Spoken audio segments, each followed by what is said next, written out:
Sot po ju tregoj një recetë shumë të shijshme, të cilën unë e bëj me fileto pule, qep, specë të kuq, kërpudha. Si fillim, ka bardisë qepën me speci në kuq. Harrova t'ju them që fillimisht fare duhet të marinoni filetot e pulës me kripë të piper.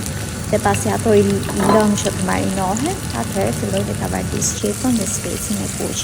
I hedh kripë dhe kur të jenë zbutur i heq nga tigani dhe në të njëjtin tigan shtoj kërpudhat. Edhe në kërpudhat i njëjti proces, i hedh kripë, piper dhe kur e shikoj që ato janë skuqur mjaftueshëm, i heq nga tigani.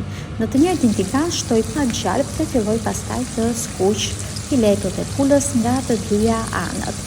Përpiqem që t'i jap një ngjyrë të mirë, t'i skuq mirë dhe më pas e fik tiganin dhe i kaloj në një tavë të vogël.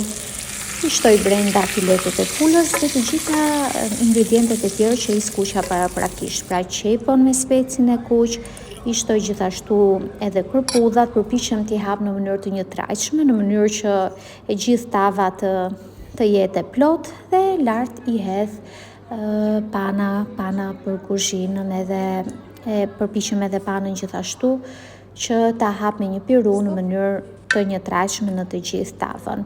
Lart fare i kaloj pastaj djathin kaçkavall të grirë imët. E përhap në të gjithë masën dhe e fus tavën për pjekje në furrë. Në 200 gradë kam pjekur unë dhe ka marrë diku tek 20 minuta, por ju mund ta shikoni në varësi të ngjyrës që merr tava. Kur merr ngjyrën e bukur të kuqe, atëherë është momenti që ta fikni dhe mund ta shijoni.